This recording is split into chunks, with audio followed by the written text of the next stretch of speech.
Listo. Vamos a ver hoy un ejemplo de los teoremas que vimos la clase pasada, de estas fórmulas de sumar variables aleatorias y encontrar su función de densidad. Este primer ejemplo es para variables aleatorias disques uniformes. Ok, entonces el ejemplo dice lo siguiente. Tomemos X y Y, variables aleatorias uniformes en el 0, 1. ¿De acuerdo? Variables aleatorias uniformes 0, 1, independientes.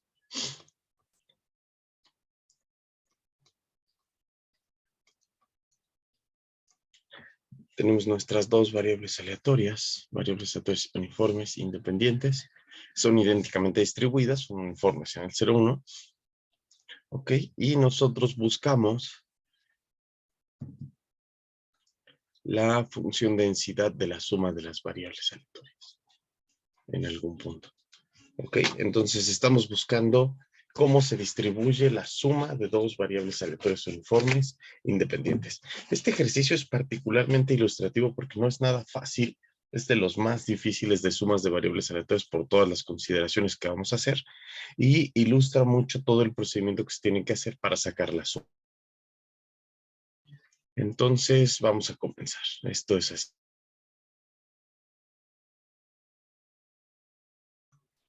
Lo primero que tenemos que hacer es identificar cuál sería el soporte de la nueva variable. ¿De acuerdo? Entonces, veamos. 1.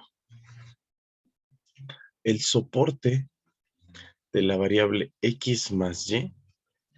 Ok, si ustedes se dan cuenta, esto sería equivalente a cuando hacíamos una transformación en prueba 1 y tomábamos g del soporte de la variable aleatoria x y decíamos esto es más o menos lo mismo que el soporte de g de x. Y esto de aplicar la función a un conjunto completo era ver la imagen de todo ese conjunto bajo la función g. Y es más o menos lo que nosotros vamos a hacer aquí, pero un poquito más raro. Lo que estamos pensando hacer es tomar al soporte de la función x más y como, digamos, g del soporte de x, soporte de y. ¿De acuerdo? Está usando muchísimo de la notación, sería más o menos lo que estamos buscando hacer nosotros. En este caso, g es la suma de x más y. Y entonces, si yo tengo una cosa que está en el 0, 1 y otra cosa que está en el 0, 1, la suma de estos dos bichos me tiene que devolver algo en el 0, 2. Y esto pueden verlo, digamos, buscando los mínimos y los máximos de cada uno de los soportes y cómo afecta eso a la función suma. Lo peor que puede pasar en términos de que me dé lo menos posible es que ambos estén en sus mínimos cercanos al 0. Recuerden que son uniformes 0, 1. Y cuando lo sumo me dé algo pues cercano a 0. Y lo mejor en términos de cuán grande puede ser sería que los dos estén en sus máximos, que es el 1, y la suma me dé un 2. Entonces la suma de dos uniformes 0, 1 tiene que tener como soporte el 0, 2. ¿Vale? Y ya que tenemos el soporte, podemos comenzar por escribir la fórmula que conocemos para la suma de variables aleatorias. La función de densidad de x más y en algún punto u, y aquí utilizamos cualquiera de las tres que ustedes recuerden de la clase pasada.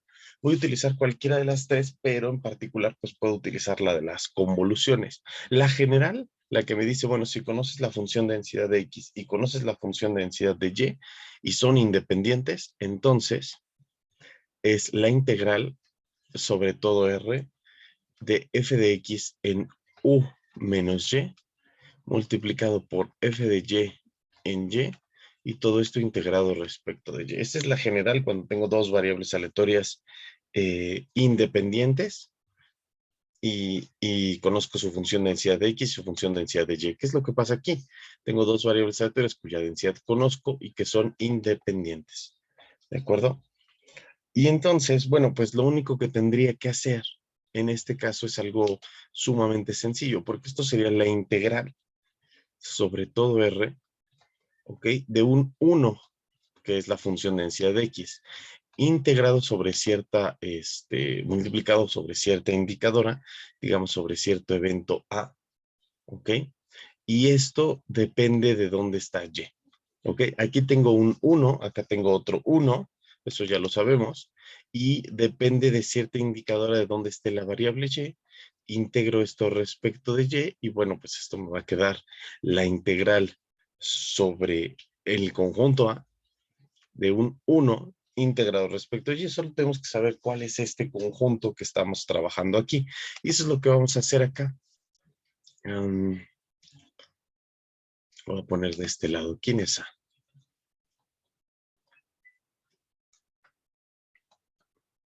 Ok, vamos a buscar a este conjunto A de este lado y luego lo ponemos allá. Ok, entonces, primero, nosotros sabemos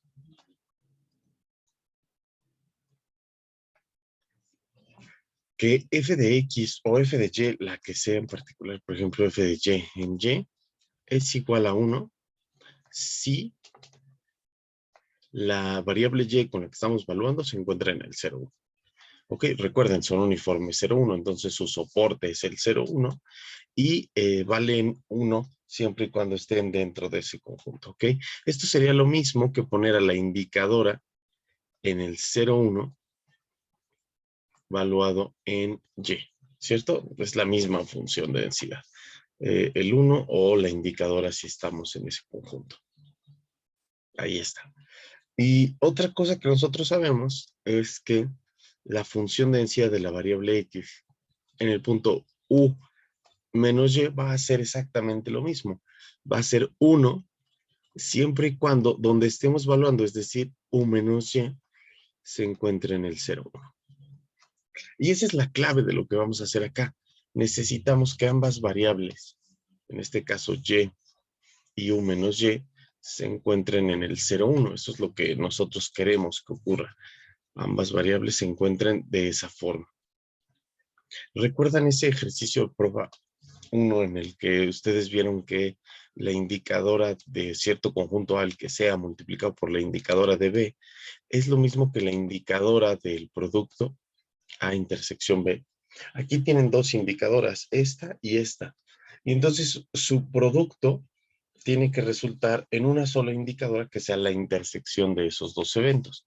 Entonces, lo que estamos haciendo nosotros de este lado, en la parte roja, acá, es buscar la intersección de estas dos cosas, que pase esto y que pase esto al mismo tiempo, ¿vale? Y falta algo, además hay que considerar el soporte de la variable. Entonces, teniendo todas esas cosas en consideración, tendríamos lo siguiente.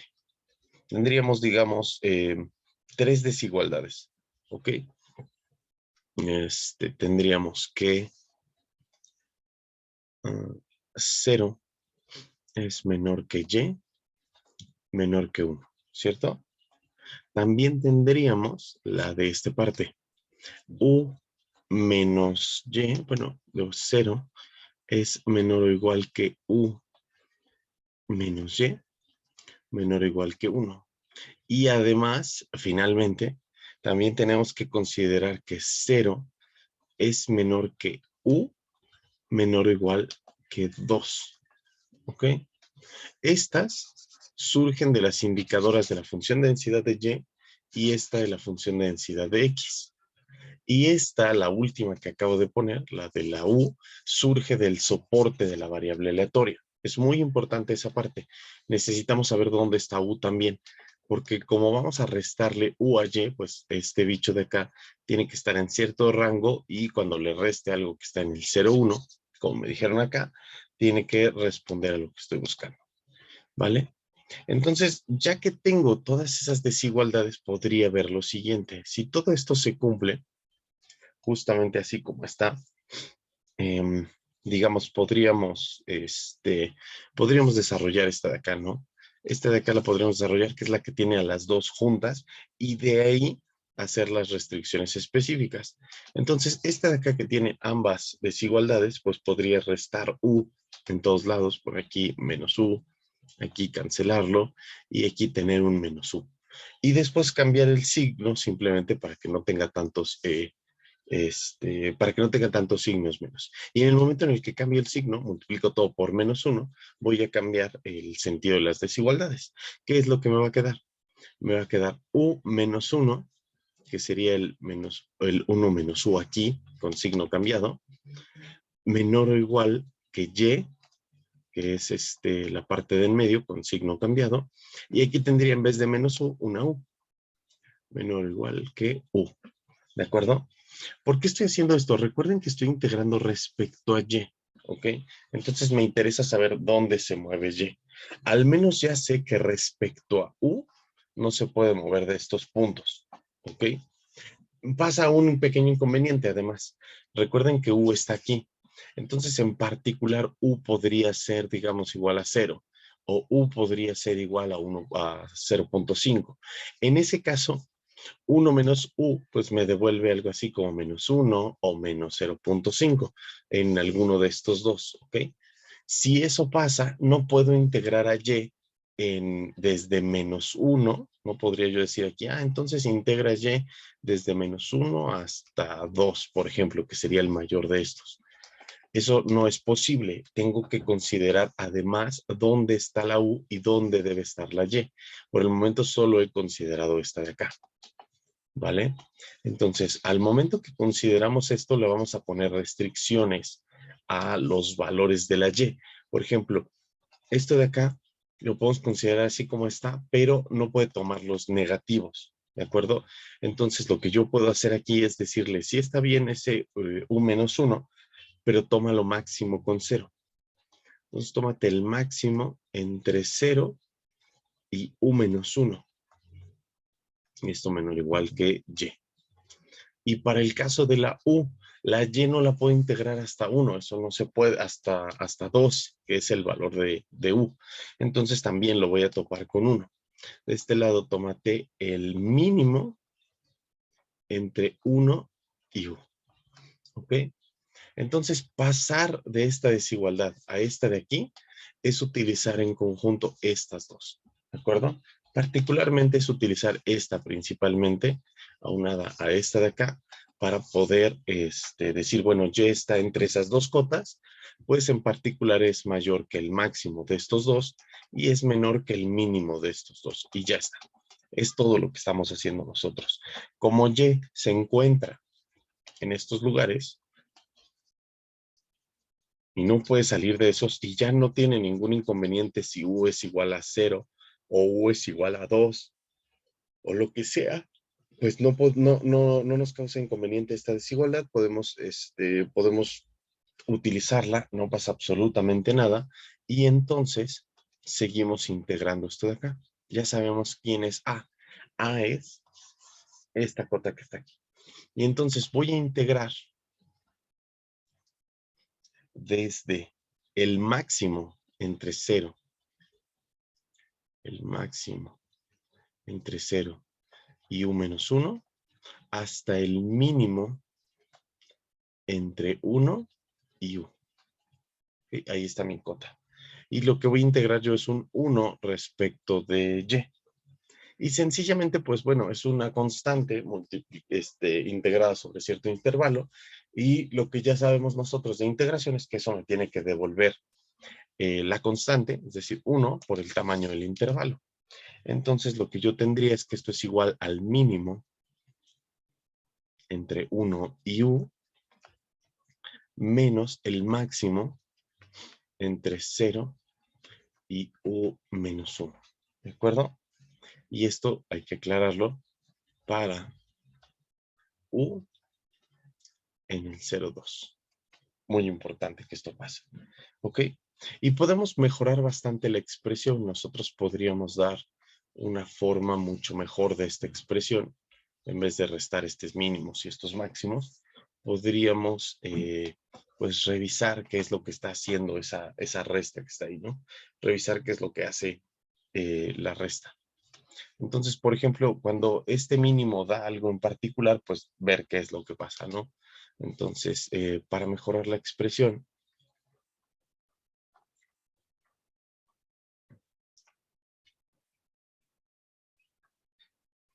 para mejorar esta expresión, esta función que acabamos de obtener, vamos a ver algunos casos. Por ejemplo, caso 1. ¿Qué pasa si U se encuentra en el primer intervalo? Es decir, de 0 a 1. En este caso, el mínimo entre U y 1 pues resulta ser U, ¿cierto? Y si a U le resto 1, pues esto sería negativo, entonces este máximo sería 0. Entonces, en este caso, la función de densidad que nosotros acabamos de obtener sería igual a U menos 0, ¿okay? O sencillamente U. Recuerden, esto lo estoy sacando de analizar cada una de las partes. El mínimo entre estos dos sería U, porque U es menor a 1. Aquí me lo están diciendo. Entonces, la primera parte sería U, que es esta. Luego, menos el máximo entre 0 y 1 menos U. U menos 1 sería negativo, porque U es menor a 1. Entonces, U menos algo que es mayor que U, pues nos da algo negativo, y el máximo con 0 y esa cosa negativo, pues tendría que ser justamente 0. Finalmente, la función de densidad en el primer cacho me queda U. En el segundo cacho, ahora sí checo qué pasa con U, con la función de densidad cuando U está entre 1 y 2. Entonces observo esto, el mínimo entre estos dos va a ser 1, porque U es mayor que 1. Y luego U menos 1, pues me va a quedar justo U menos 1, porque esto es positivo. Entonces el máximo entre 0 y esta cantidad, pues va a ser esta cantidad, porque U al menos supera el 1. Entonces esto me quedaría 1 menos U menos 1. ¿De acuerdo? Si hacemos la resta, pues bueno, esto nos va a quedar 2 menos 1. ¿Ok? Ahí está la función en los dos cachos que nosotros vemos. Y de hecho podríamos expresarla justamente la función de densidad por partes. Tendríamos nosotros que f de x más y en el punto 1 tendría tres posibilidades como valores. Uno podría valer u. Vamos a escribirlo un poquito más abajo mejor.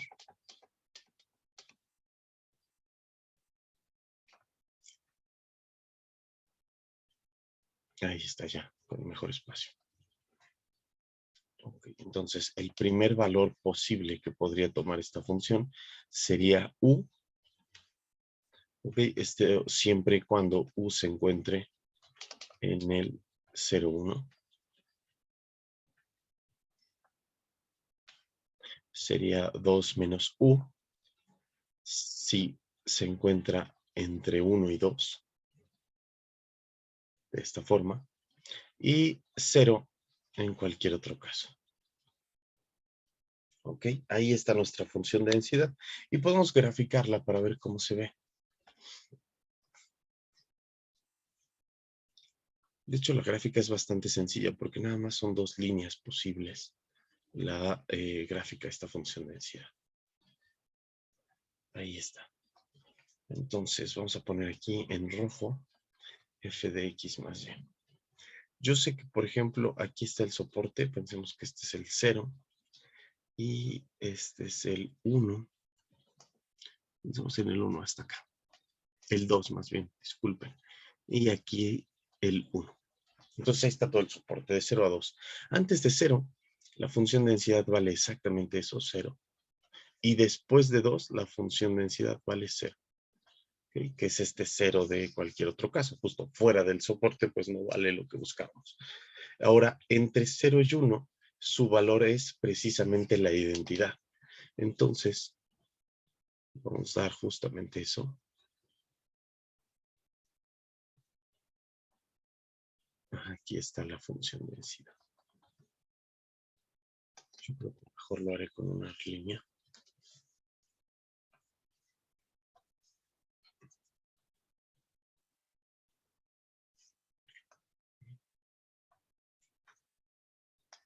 Aquí estamos. A ver. Y acá. Ahí está la función de densidad. De 0 a 1 vale justamente U, que es la identidad. Entonces va a crecer así como una línea recta con pendiente 1. Después de 1 a 2 Es una recta con pendiente negativa, entonces iría en este sentido. Y, digamos, tiene pendiente 1. Cuando U vale 2, la recta vale 0, entonces aquí hay uno de los puntos. Y el otro de los puntos, digamos, en 1, vale precisamente 1. Eso lo podemos ver aquí. 2 menos 1 es igual a 1. Entonces, justamente pasa por esos dos puntos. El 1,1, que es este, y el 2,0. Entonces, como pasa por esos dos puntos, podemos unirlos. Y esta es la recta por la que pasa. Y tiene sentido, es una recta de pendiente negativa. De hecho, también si viéramos cuánto vale en 0, pues valdría 2, proyectando esto hasta acá. ¿Ok? Entonces, ahí está. Esta función de densidad se conoce como la función de densidad triangular y ocurre, cuando sumamos dos variables aleatorias uniformes 0, 1.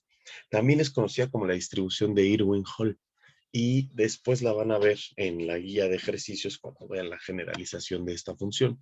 La generalización es qué pasa cuando sumo n variables aleatorias uniformes. Entonces, si x1, x2 hasta xn son variables aleatorias uniformes independientes, 0, 1, ¿qué pasa con la función de densidad de la suma de todas ellas? Bueno, a esa función en general se conoce como la distribución de Irwin-Hall y ahorita estamos viendo la de, la de orden 2, dos variables aleatorias uniformes. Cuando se quiere calcular ciertas probabilidades, por ejemplo, la probabilidad de que la suma de dos variables aleatorias, estas dos que teníamos, x y y, se encuentren en algún conjunto A, entonces lo que tenemos que hacer es calcular justamente la integral sobre ese intervalo, ¿no? Si aquí está A, probabilidad que buscamos es precisamente la integral bajo la curva que está acá. Y es fácil de encontrar estas integrales para la función de densidad triangular. ¿Ok? Y bueno, esta es otro tipo de familia paramétrica, la triangular. Surge de la suma de variables aleatorias, pero bueno, ahí está. ¿Alguna duda hasta aquí? ¿Alguna duda con el ejercicio? Con el ejemplo.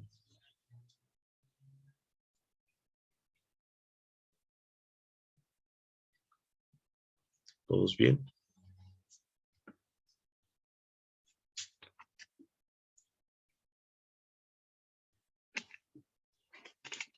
Ok, de acuerdo. Bueno. Si no, bueno, pues después repasen el video porque esta en particular tiene sus cositas. Es de las sumas más difíciles que vamos a ver en los ejercicios de prueba. Entonces, bueno, al menos ya la hicimos aquí, pero repásenla si tienen dudas. Las otras sumas son un poquito más fáciles de ver porque imagínense que después les deje, por ejemplo, que X tiene una distribución, por decir algo, exponencial, aunque ya vimos esto. Bueno, les pongo con otro parámetro y Y tiene una distribución exponencial de parámetro, digamos, alfa. Y entonces ustedes tienen que buscar la suma de X más Y. Esta es un poquito más sencilla, simplemente porque el soporte de la variable de X y el soporte de la variable de Y son todos los positivos y la suma también va a ser así. Entonces la suma coincide con el soporte de ambas y no hay necesidad de estar buscando dónde queda la suma de las variables. Digo, sí hay que ver un poquito las regiones y no tener tanta bronca, pero no nos queda tan difícil como el análisis que hicimos allá arriba. Entonces, por eso es el de las uniformes resulta ser un poquito más complicado que los demás, pero, bueno, o sea, los otros que les voy a dejar van a ser un poquito más sencillos de ver. Y cuando tengan que hacer la de Irwin-Hall, pues bueno, ya vieron aquí el paso clave que se tiene que hacer, porque esa se demuestra básicamente por inducción. Y bueno, hasta aquí la suma, como la hemos visto. Ahora vamos a pasar nosotros a ver en general las transformaciones como nosotros queramos. ¿Ok? O sea, si yo quiero la función de densidad de una transformación de las variables anteriores, ¿cómo va a quedar? Y entonces, para generalizar los resultados de prueba 1, lo que vamos a hacer es vamos a generalizar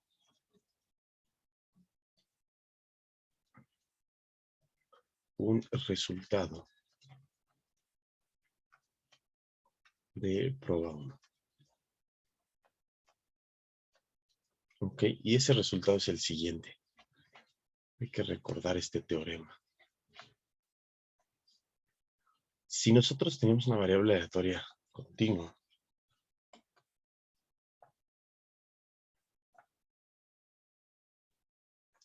Y tenemos una variable aleatoria continua y además una función g que va de R en R, ¿ok?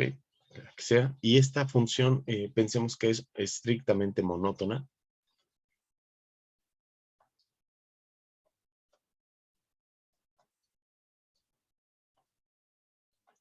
Ok, una función monótona estricta. Y aplicamos esa función a la variable aleatoria, ¿ok? G de X. Lo que nosotros sabemos del curso de prueba 1 es que la función de densidad de la variable X, de G de X, en algún punto, digamos, Y minúscula, se puede calcular y entonces recuerdan esa fórmula que vieron en prueba 1 para transformaciones de variables aleatorias continuas, ¿no? Tendríamos la función de densidad original de X valuado en G a la menos 1 de Y. Okay, tomo la función de densidad original, la evalúo en la inversa de la función que garantizo su existencia gracias a que es una función monótona estricta. Entonces puede ser estrictamente creciente o estrictamente decreciente y esto lo multiplico por la derivada, el valor absoluto de la derivada respecto de y, de la función g inversa, ¿ok? En y. Entonces tomo la inversa, la evalúo en la original y multiplico por el valor absoluto de la derivada de esto de acá. Y esto, claro, funciona bien, como dijimos hace rato, para y dentro de g del soporte de la variable original. ¿Ok? Eso es necesario. Bueno, este teorema se vio en el curso pasado de probabilidad 1. Se demuestra en el caso de variables aleatorias, digo, de funciones decrecientes, y se utiliza de forma general para varias transformaciones. Voy a ver un ejemplo para que lo recordemos bien el uso de este teorema. Entonces, un ejemplo clásico que se ve es la transformación de la normal en la log normal. Pensemos, por ejemplo, que X es una variable aleatoria normal de media mu y varianza sigma cuadrada, ¿no? Ahí está. Y además tomemos a la función g de X, la función que va de R en R, que lo que hace es tomar a la exponencial de donde estemos evaluando. Ahí está. Entonces es una función que hace esto, es monótona estricta, y además g del soporte de la normal que nosotros teníamos, nos va a devolver el cero infinito. ¿Okay? Eso lo podemos ver simplemente analizando la exponencial. Si ustedes ven la gráfica de la exponencial, queda algo de este estilo, así, y como pueden ver, toma valores en todos los reales, todos, pero solo me devuelve los reales positivos como imagen de la función. Entonces, G del soporte, pues va a ser justamente solo los reales positivos. Ahora, para poder calcular todo esto de aquí, necesitamos a la inversa.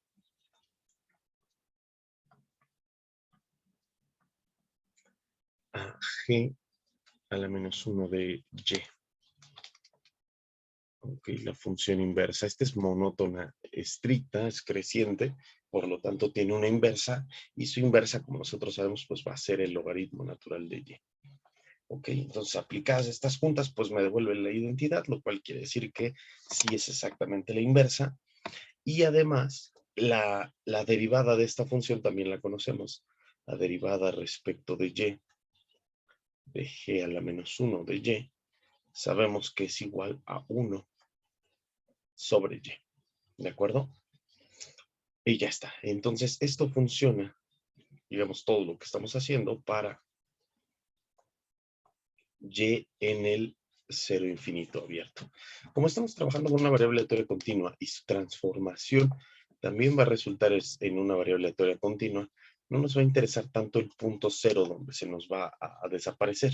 Digamos, aquí lo teníamos el cero cerrado y aquí ya lo tengo abierto porque justamente tenemos una pequeña indeterminación en ese punto y bueno, la indeterminación en realidad no nos va a causar muchísimo problema porque al ser una variable aleatoria continua puedo volar ese punto y no pasa nada, ¿ok? Y entonces, por lo tanto, podemos calcular esta función de densidad que está acá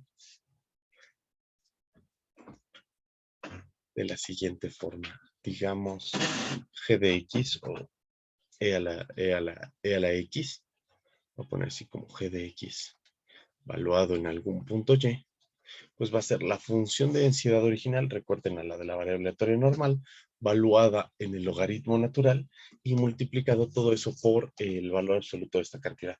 Que el valor absoluto de esta cantidad pues no va a haber ningún problema, ¿no? Porque ya es positivo la y, entonces su valor absoluto pues va a ser esa cosa misma.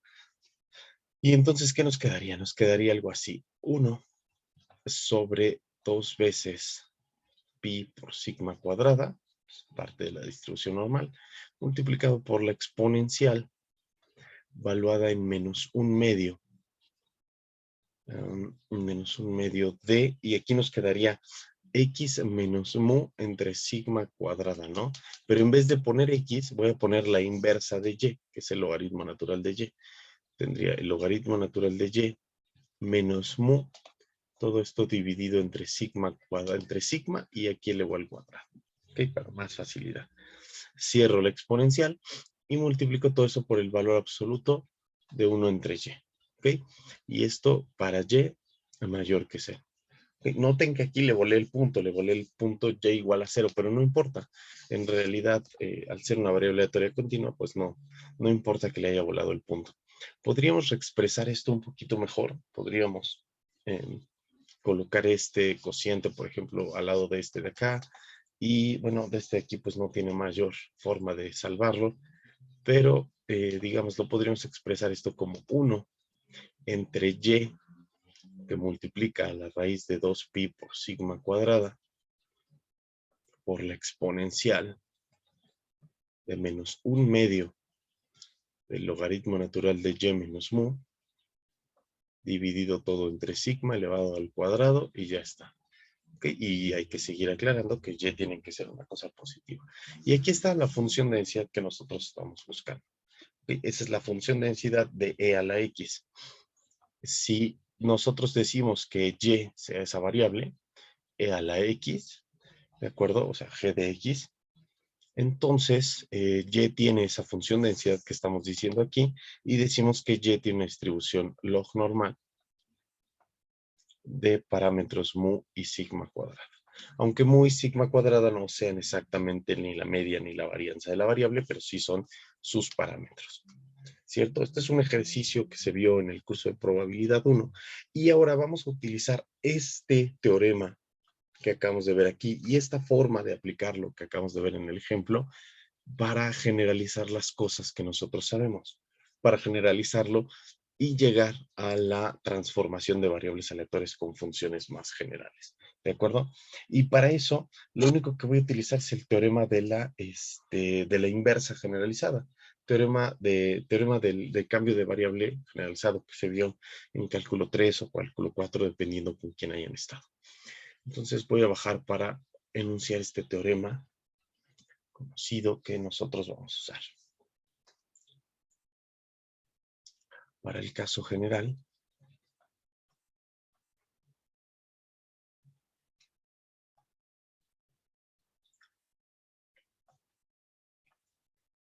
tenemos lo siguiente.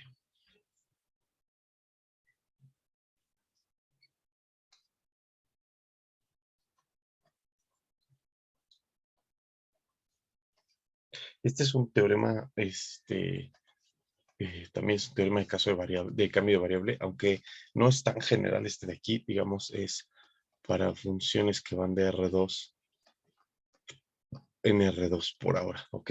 Después vamos a ver funciones de Rn en Rm, pero ahorita empecemos con el de R2 en R2. Entonces, empecemos con lo mismo, una variable aleatoria, en este caso, un vector aleatorio. Ok, y nuestro vector aleatorio pues va a seguir siendo un vector aleatorio continuo. Ok, en el caso discreto pues ya sabemos que podemos hacerlo puntualmente la transformación como se hace en el caso univariado, y puntualmente buscar las probabilidades. Que un vector aleatorio continuo con soporte, el soporte de XY del vector o algún subconjunto de R2, ¿no? Entonces tenemos este soporte y además estamos suponiendo que es un conjunto continuo,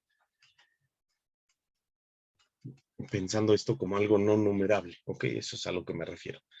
Y además, G va a ser una función que vaya de ese soporte, de ese conjunto en R2 a R2, ¿ok? Por eso que hacemos una función que va como de R2 en R2, solamente que la tengo bien definida dentro del soporte de la variable, y voy a suponer que esa función tiene inversa, tiene una función inversa diferenciable.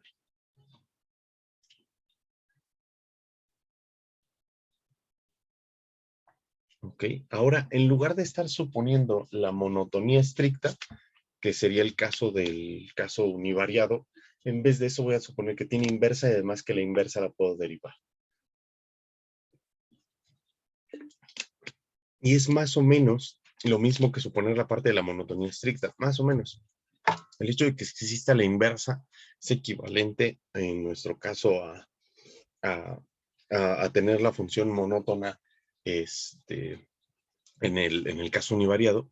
Si es una función monótona, pues no va a hacer este tipo de cosas, entonces sí la puedo invertir. Y además no quiero una función monótona que de repente se estanque en algún punto, porque en cuanto tenga la inversa voy a tener como un punto en donde se acumuló demasiada información y entonces tengo ese problema con la diferenciabilidad. Pero bueno, el caso es que en R2, pues justamente nada más pedirle lo de la inversa y que la inversa sea diferenciable, que ahorita va a ser un poquito menos pedir, porque en el caso de R2, incluso aunque no sean monótonas, va a funcionar bastante bien. Nada más necesito la inversa, como vimos acá arriba. Acá arriba lo vimos, solo necesito la inversa y solo necesito la derivada. ¿Okay? Con esos dos puntos, este teorema pues va a funcionar perfectamente. Bueno, entonces, una vez que tengo estas dos cosas, el vector formado por U y W, ¿okay? Dos variables aleatorias, que lo que representan son G del vector X, vector XY, ¿okay? O lo mismo sería que tener una función, digamos, G1 de XY y otra función G2 de XY. Okay, pero el asunto es que tanto X1, G1 como G2 van de R2 en R. ¿Okay? Entonces, este vector aleatorio tiene densidad. Tiene función de densidad dada por la siguiente. Y es esencialmente la misma que nosotros habíamos visto en el teorema pasado. La función densidad del vector U, W en los puntos U minúscula y W. ¿Ok? Va a ser lo mismo. La función original valuada en la inversa de la función G y multiplicado por el valor absoluto de la derivada de la función. Ahora tengo una función de R2 en R2, su derivada pues va a ser algo un poquito más general. Y entonces lo escribimos igualito.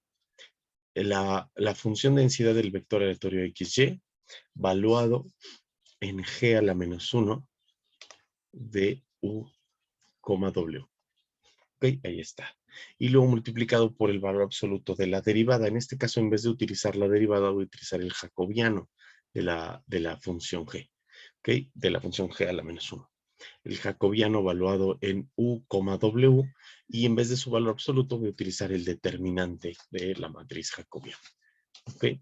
Y esto solamente va a ser válido si U y W se encuentran dentro de G del soporte del vector X. ¿Ok? Y va a valer 0 en cualquier otro caso esta función, obviamente.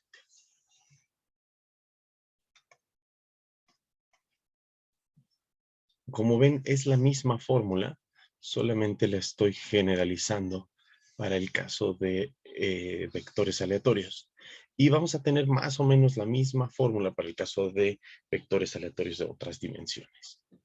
¿Vale? Por el momento solo tenemos esta fórmula y chequemos que funciona para la que ya hemos sacado, para la G que ya hemos utilizado, que es la de la suma.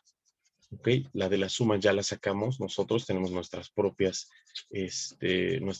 fórmulas y podríamos aplicarla tal cual para ver que este teorema nos devuelva la misma fórmula que debe ser. No vamos a ver la demostración de este teorema porque en realidad es algo súper sencillo, nada más se tiene que aplicar lo que saben del teorema de cambio de variable de cálculo y ya está. De cálculo 3 o cálculo 4, dependiendo en qué momento hayan visto esta parte en su curso.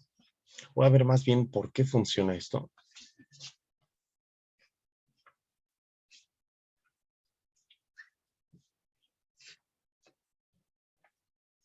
Que en vez de ver una prueba completa de esto, nada más un por qué funciona.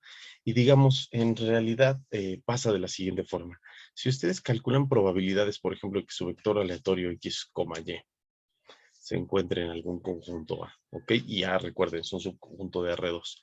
Entonces, esto sabemos perfecto cómo calcularlo. Sería la integral sobre ese conjunto A de la función de densidad de la variable del vector x, y en algún punto xy integrado respecto de ese mismo vector, ¿no? Ahí está. Entonces es una integral sobre R2 de cierta función. Ahora utilizamos el teorema de cambio de variable de cálculo y tal cual lo ponemos acá. Esto sería una integral sobre un nuevo conjunto, al cual llamamos B, por ejemplo, de la variable, de la función de densidad tal cual como la tenemos ahí, de la función que quiero integrar, valuado en la inversa del cambio de variable, en U, W, ¿ok? Y todo esto multiplicado por el jacobiano del cambio de variable que vamos a hacer, de la inversa del cambio de variable, de U, W. ¿Okay? Y todo esto integrado respecto del nuevo vector que es U, W. Ese es en sí el teorema de cambio de variable, tal cual. Esto es de cálculo 3 o 4. Y bueno, pues entonces esto que está acá, como pueden ver, pues va a ser una nueva probabilidad. Justamente lo que yo estoy diciendo es que sería esta probabilidad de acá. La probabilidad de que el vector U mayúscula, W, se encuentre en cierto conjunto, digamos, B, ¿ok? Y ese conjunto B, pues lo podemos sacar fácilmente, porque esto es lo mismo que entonces la probabilidad de que G de X, Y, la transformación que estamos diciendo, se encuentre, digamos, en G de A, ¿ok? Y la probabilidad coincide justamente porque la función la podemos aplicar de ambos lados y no nos da problema aquí. No nos da ningún problema aplicarla a ambos lados porque la función es lo suficientemente amable para eso y justamente tenemos el teorema de cambio de variable que nos permite hacer eso. Y ya está. Entonces aplicamos la función aquí, lo que tendríamos que obtener sería justamente esto, que por el curso de cálculo pues, sabemos que estas integrales coinciden, que esta es la forma de hacer el cambio de variable y ya está. Bueno, como les decía, vamos a ver un ejemplo de esto. Un ejemplo del uso de este teorema. Lo voy a hacer para el caso de la suma. Que, bueno, voy a ver varios ejemplos. Tal vez hoy nada más vemos la suma y mañana tal vez la resta o el cociente o algo así. Entonces, supongamos que g de x es igual a x, g de xy es igual a x más y. ¿Ok?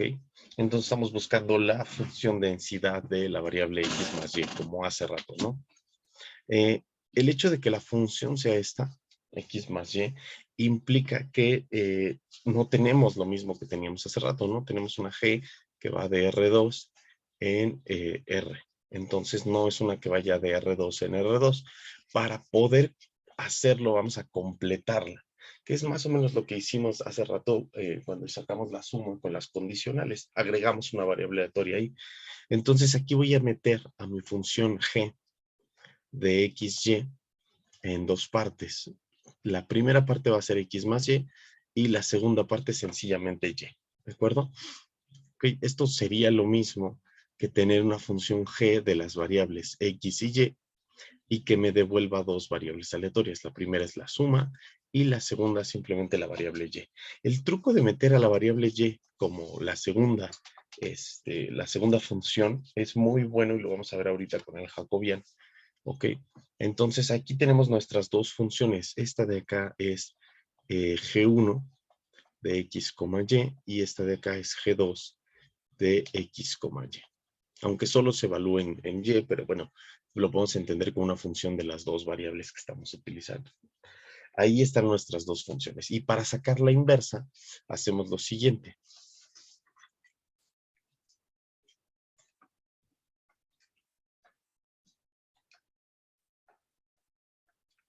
Para sacar la inversa, hacemos lo siguiente. Nosotros sabemos que G1 de X, Y es igual a U, ¿ok? Que es nuestro primer valor. Y G2 de X, Y va a ser igual a W, que es nuestro segundo valor. Entonces, las inversas, ¿cómo se obtienen? Si yo les digo cuánto vale la suma y cuánto vale Y, es muy fácil encontrar las funciones inversas. Por ejemplo, G1 a la menos 1 no es la inversa de esta función, porque en realidad es una función que va de R2 en R, sino más bien es como al revés, es como tener la inversa de G, de la original que está acá. Esta de acá le voy a poner un asterisco como que es nuestra primera función, pero la estoy transformando en esto, ¿ok? Entonces es como tener la función G1 y aquí la primera de estas funciones, ¿vale? No es la inversa de esta de acá, sino más bien es la inversa de esta en su primera entrada. De todas maneras, le voy a poner el 1 aquí adentro para no estar cargando tanta notación, pero es importante que recuerden eso, ¿ok? Es la inversa de todo esto en su primera entrada. Por eso la evalúo en U, W, ¿vale? Entonces, si yo tengo cuánto vale X más Y y tengo cuánto vale Y, ¿cómo recupero el valor de X? Pues sencillamente restándolo, ¿no? X más Y menos Y me devolvería ese valor. X más Y menos Y sería justamente igual a X. X más Y es U, Y es W, y entonces U menos W me regresa el primer valor de la función G, que es X. Ahí está la forma de invertir esta función. Y para invertir la otra es muchísimo más fácil porque en realidad es la identidad respecto a la segunda entrada. Entonces solamente tomo W. ¿Okay? Sabemos que W es precisamente el segundo valor, que es Y me devuelve ella misma. Entonces ahí están las inversas. Bueno, las funciones que componen a la inversa de G, que serían estas dos. U menos W y precisamente W. Con estas podemos construir el jacobiano. Ok, entonces construyo la matriz jacobiana y le voy a sacar el valor absoluto además. Digo, el determinante de la inversa de U y W. Entonces recuerden cómo se hacía esto. Para sacar el jacobiano de una transformación de este estilo, era una matriz de 2 por 2, porque es una función que va de R2 en R2. La primera entrada es la derivada respecto de U, que es la primera entrada, de G a la menos 1 en su primera entrada en U, W. Después acá tendríamos la derivada respecto de W de la misma función, G1 en U, W, y abajo lo mismo, las mismas derivadas, pero respecto de la otra función, G2 menos 1 en U, W, y de este lado la derivada respecto de W de la segunda función de la inversa. ¿De acuerdo? Sacamos el determinante y bueno, ¿esto qué nos queda? La primera derivada es la derivada respecto de U de esta función, que es 1, porque pues esto es la identidad y este de aquí pues es una constante respecto a U, no pinta. Y cuando derivo respecto de W la misma función, pues me queda menos 1. Y abajo voy a tener un 1, que es un 0, que es la derivada respecto de U de esto de aquí, y luego derivo respecto de W, pues me queda 1. Noten que el hecho de que la matriz me quede triangular es gracias a cómo definí esto de acá. El hecho de que esta función sea la identidad y que su inversa sea la identidad hace que me quede un 0 cuando derivo respecto de la otra variable y un 1 cuando derivo respecto de la variable misma. Entonces, al tener una matriz triangular, su determinante es muy sencillo y en este caso aún más, porque toda la diagonal pues son puros unos. No va a ser así siempre, el primer renglón no lo voy a poder controlar, pero el segundo sí, y entonces puedo generar a mi matriz triangular. ¿Ok? Y ya para terminar, pues simplemente aplico la fórmula que nosotros acabamos de observar en el teorema.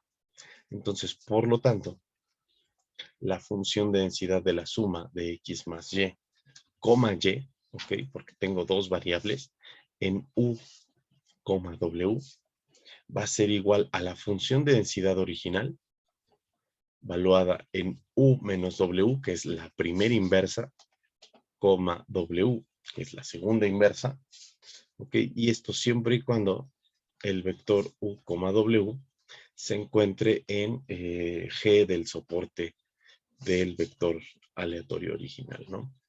El 1 que está acá, bueno, pues se está multiplicando acá, un 1, pero no lo pongo ahí porque, bueno, no es necesario.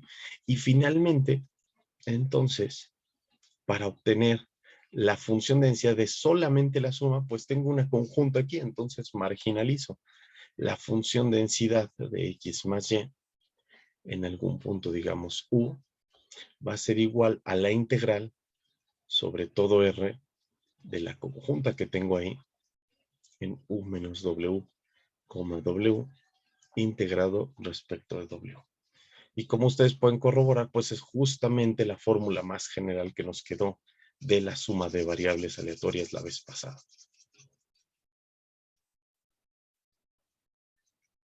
¿Cierto? Esta es la fórmula más general que obtuvimos la clase pasada para sumar variables aleatorias. Si son independientes, pues bueno, vamos a poder, digamos, multiplicar estas dos.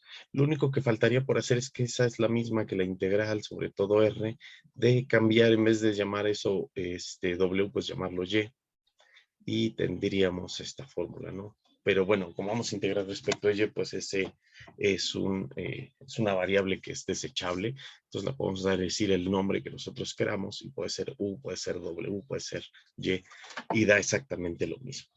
Ok, entonces como ven, el teorema funciona bastante bien, y la siguiente clase vemos otros ejemplos, podemos ver la resta, el cociente, la multiplicación, y ver qué nos queda en cada caso, ¿vale? Bueno, pues por hoy terminamos. Nos vemos la siguiente clase, nos vemos el próximo jueves. Recuerden que mañana y mañana y el jueves van a ser clases solamente de dudas. Entonces ven mañana a Fer para las dudas de la guía, porque el viernes es el examen, y el jueves va a ser lo mismo, una clase de dudas. Bueno, termino con la grabación. Sí, adelante, dime.